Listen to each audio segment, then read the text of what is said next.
is as close as your next prayer. Prayer is the weapon that God has given His children to wage war in the heavenlies. Church of Jesus Christ, stop whining about the attacks on your life by the prince of darkness and put on the whole armor of God in Ephesians 6. Attack, attack, and then attack again, and then attack again, and crush him and drive him out of your life. If it seems to be hopeless, pray, pray, pray, because God answers prayer. Moses prayed, and the sun was arrested in its courses by the hand of God as Joshua crushed the enemies of Israel. Elijah prayed, and forked tongues of fire laced across the heavens and consumed the sacrifice soaked with 12 barrels of water.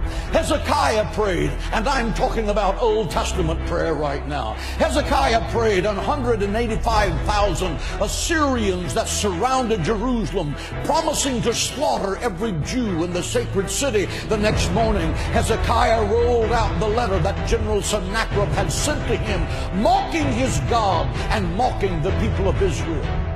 He pulled out his secret weapon, prayer. He laid that letter before the Lord and said, God, your honor is at stake. Let God arise and let his enemies be scattered. Your word said, he that keepeth Israel neither slumbers nor sleep.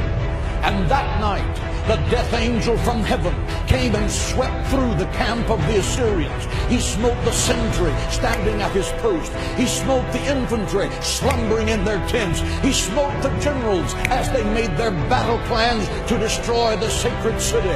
The next morning, when Hezekiah looked over the sacred walls of the city of Jerusalem by the dawn's early light, he saw 185,000 dead men, because the angel of God passed by that night.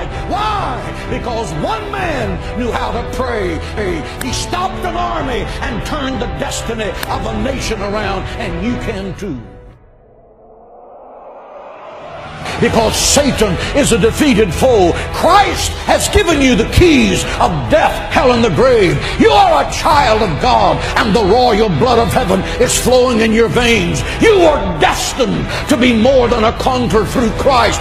Think like it, act like it, and talk like it every day of your life. And believe that God can do the impossible. Jesus said, my house shall be called a house of prayer.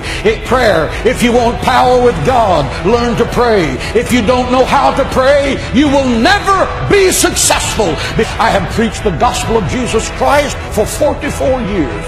I have preached in football stadiums packed with 75 to 80,000 people. I have preached in the beautiful cathedrals of Rome. I have preached in the mud huts of third world nations. I have preached to millions of people around the world by radio and television. Why did it happen? It happened because my mother went to war with the devil for my soul in her prayer room, and the devil lost. She prayed me out of the fires of hell and into the gates of heaven. Prayer works. Try it.